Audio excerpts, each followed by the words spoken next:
Ibu silakan duduk. Baik Ibu, selamat pagi.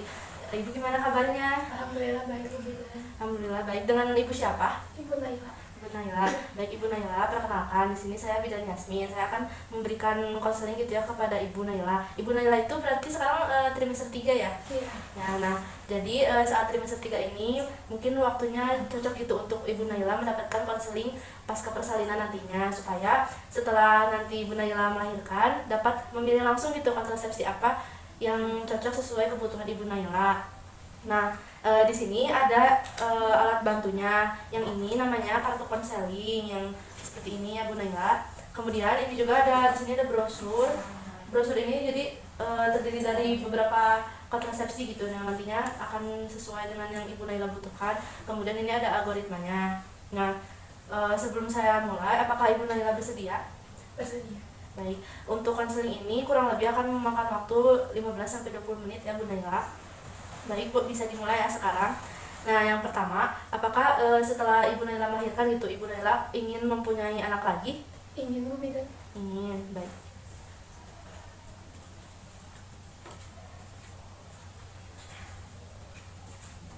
Kemudian, apakah kapan gitu Ibu Naila itu ingin mempunyai anak lagi setelah melahirkan? Kayaknya Baik, jika seperti itu saya sisihkan terlebih Nah, dahulu tapi ya. sebelumnya Ibu Naila itu udah tahu belum Waktunya. waktu dan jarak yang tepat gitu untuk mempunyai anak kembali setelah melahirkan? belum tahu Bu. Belum tahu. Nah, ini di sini ada waktu dan jarak kehamilan yang sehat gitu, yang tepat.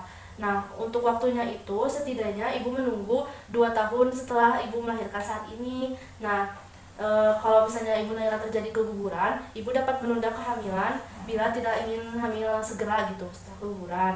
Kemudian untuk menjarangkan kehamilan itu sangat baik gitu untuk kesehatan Ibu Naila dan juga anaknya nanti, karena Ibu Naila itu bisa cukup gitu memberikan waktu perhatiannya kepada anak yang pertama gitu sebelum nanti hamil lagi.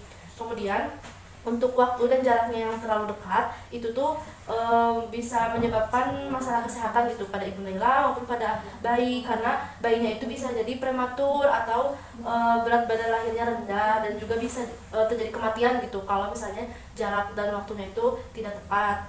Kemudian untuk mencegah kehamilan yang tidak diinginkan bisa memakai kontrasepsi.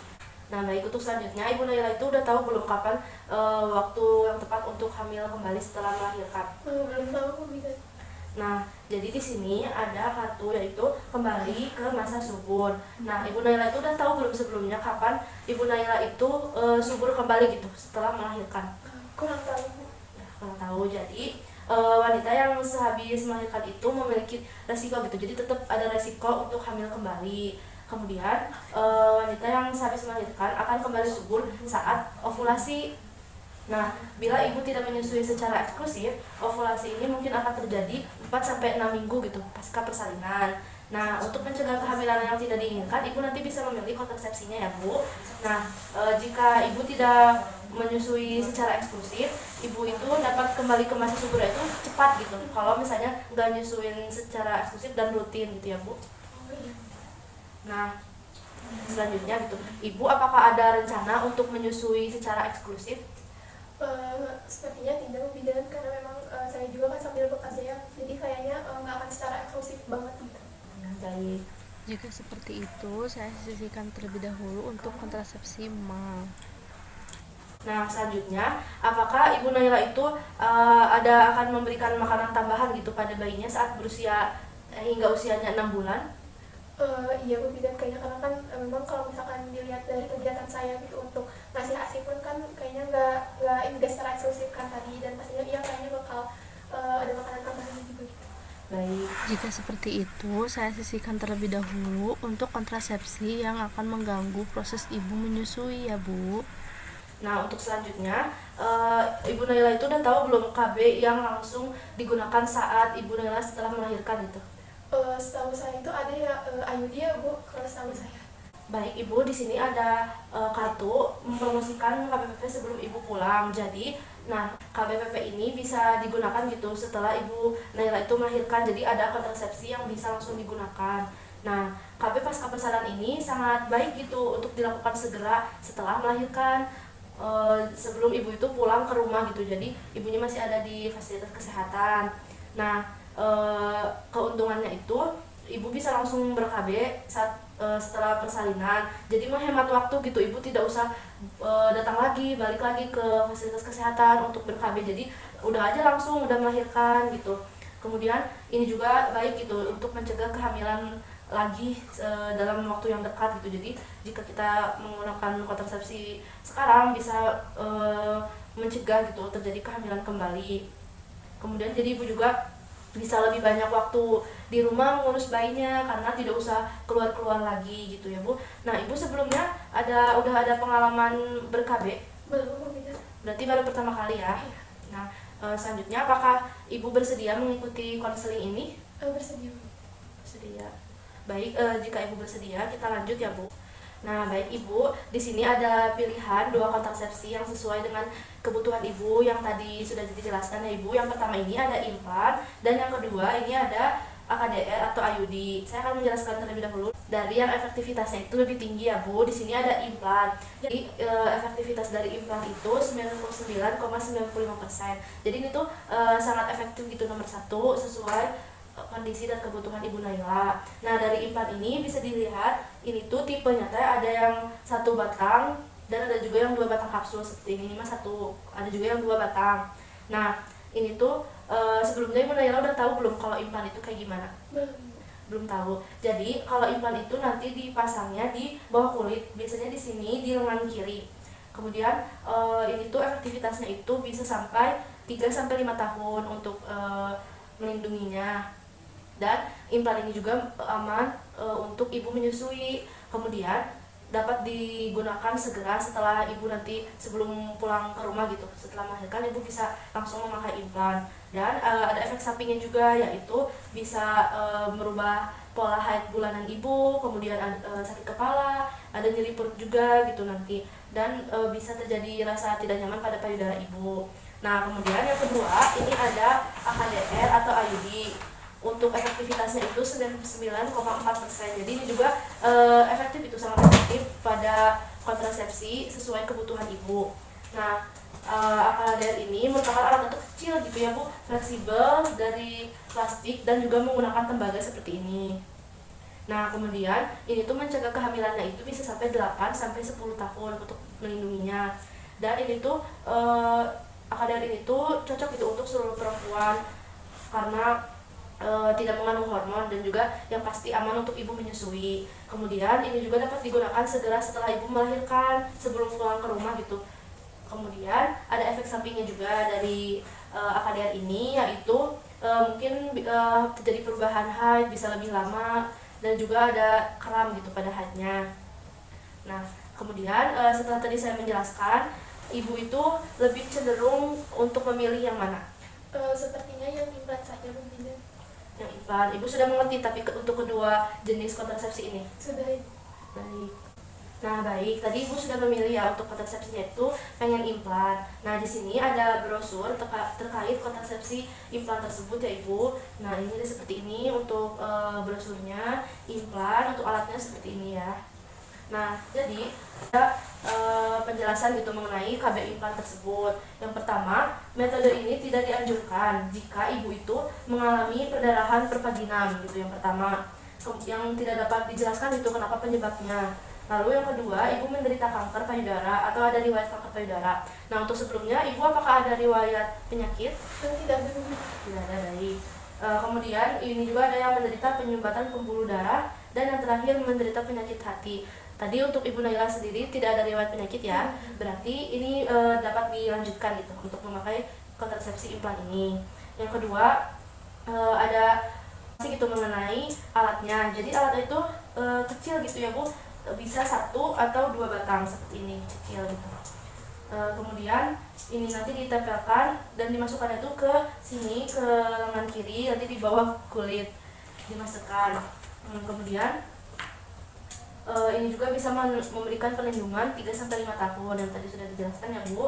Nah implan ini harus dipasang dan dilepas oleh petugas, jadi harus petugas yang terampil dan terlatih. Kemudian ini juga aman untuk ibu yang menyusui, dan pemasangannya itu bisa dilakukan segera setelah ibu melahirkan. Nah, kemudian ada efek sampingnya gitu, yaitu perubahan haid tiap bulannya. Dan ini juga aman gitu untuk ibu yang menderita penyakit HIV atau AIDS. Nah, terus tapi implan ini tidak melindungi ibu dari infeksi menular seksual ya Bu, termasuk HIV gitu. Jadi tidak melindungi penularannya. Nah, ini ada informasi juga selanjutnya bagaimana metode ini bekerja. Nah, implan ini melepaskan hormon. Jadi hormon itu hormon progestin. Nah, hormon progestin ini nanti membuat seperti lendir gitu ya Bu di serviksnya. Nah, sehingga lendir itu nanti mengental. Kalau udah mengental, ibu tuh dapat mencegah sperma itu bertemu dengan sel telur gitu. Ibu apakah sudah mengerti?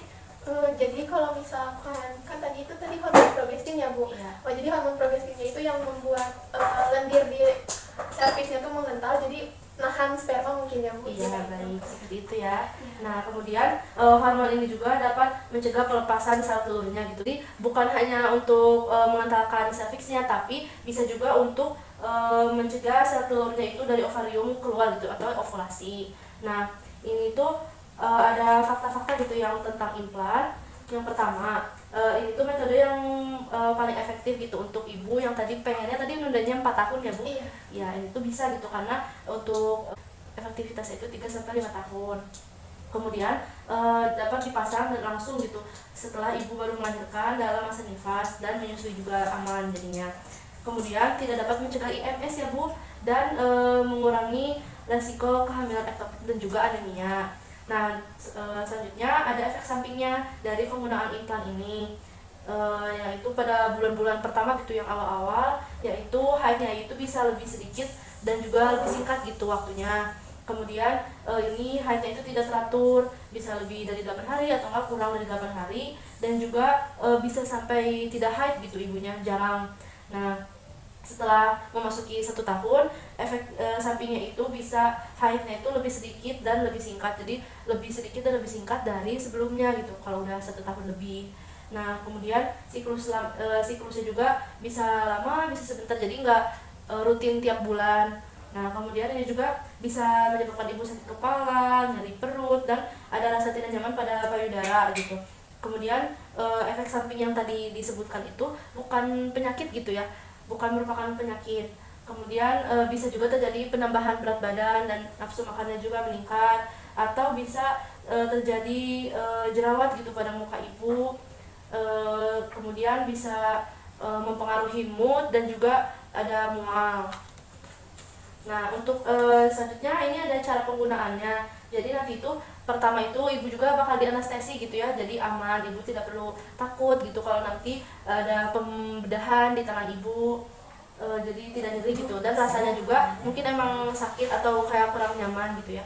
Kemudian nanti implannya itu dipasang tepat di bawah kulit. Lalu prosedurnya itu sebentar gitu Bu, cuma beberapa menit aja, dan ibunya juga sadar penuh gitu. Jadi biusnya itu hanya bius di sini saja. Kemudian setelah selesai dipasang, ibu juga nanti akan dijelaskan kembali gitu mengenai jenis implannya, tanggal pemasangan, dan juga bulan dan tahun harus dilepasnya. Nanti bisa dikonsultasikan lebih lanjut setelah ibu melakukan pemasangan. Nah, kemudian ini ada kunjungan ulangnya gitu ya. Nah, selama 4 hari itu harus dijaga kering, jadi tidak boleh kena air daerah tangannya. Kemudian mungkin akan terasa sakit gitu pada 1-7 hari ke depan, akan merasa linu gitu di daerah sininya, atau juga lebam. Kemudian tapi itu tuh normal aja gitu, itu bukan suatu gejala yang harus gimana-gimana, itu normal karena emang efek sampingnya, dan akan hilang gitu tanpa melakukan pengobatan. Yang terakhir ini ada ibu bisa datang ke sini lagi gitu ya jika ibu itu mengalami peradangan atau terjadi nanah gitu. Jadi di sekitar sininya terjadi nanah yang keluar atau kemerahan, ibu bisa langsung ke sini gitu. Kemudian ada jika ibu bingung atau ada masalah lainnya, ibu juga dapat langsung aja datang ke sini, dan jika ibu ingin melepas kapanpun ibu mau, ibu boleh langsung ke sini. Nah, sampai saat ini apakah ibu ada yang ingin ditanyakan? Sudah cukup Bu, bisa. Sudah cukup. Nah, apakah ibu bisa mengulang apakah efek samping dari implan ini yang tadi? Oke, mungkin kalau dari yang tadi saya dengar dari Ibu, untuk efek samping itu mungkin masih sedikit apa ya, itu masih rendah ya Bu, dan itu pun kan bukan penyakit tadi Bu bilang seperti kayak mual ataupun mood gitu kan, itu juga kayaknya masih bisa diatasi untuk saya sendiri gitu. Namun tadi tuh bisa kembali lagi ke vaskes tuh apabila nanti lukanya bernanah ataupun seperti itu ya Bu, jadi bisa langsung kembali. Dan untuk tadi tuh kalau nggak salah bisa kapan aja ya Bu untuk dilepasnya gitu Ya, betul, baik. Berarti Ibu sudah mengerti ya, apakah ada yang ingin ditanyakan kembali? sudah cukup. Sudah cukup. Baik, jika Ibu sudah mengerti yang tadi dijelaskan gitu ya mengenai implan ini, berarti Ibu sudah paham ya, dan Ibu udah mantap gitu untuk memakai implan ini ya Bu. Berarti nanti setelah Ibu melakukan persalinan, Ibu dapat langsung dipasang implan ini ya Bu. Baik Ibu, berarti nanti setelah saya melahirkan saya langsung berarti untuk implan ini segera setelah melahirkan juga bisa ya Bu? Iya, bisa. Jadi Ibu bersedia untuk dipasang implan segera setelah melahirkan? Bersedia Ibu. Ya, baik. Jika Ibu bersedia, nanti Ibu bisa langsung ngomong aja gitu. Langsung bilang kalau Ibu itu mau dipasangkan kontrasepsi implan ini. Baik Ibu, mungkin jika Ibu sudah cukup mengerti dan paham, terima kasih. Terima kasih juga Bu Bidan atau Idin pamit. Ya, terima kasih. Iya.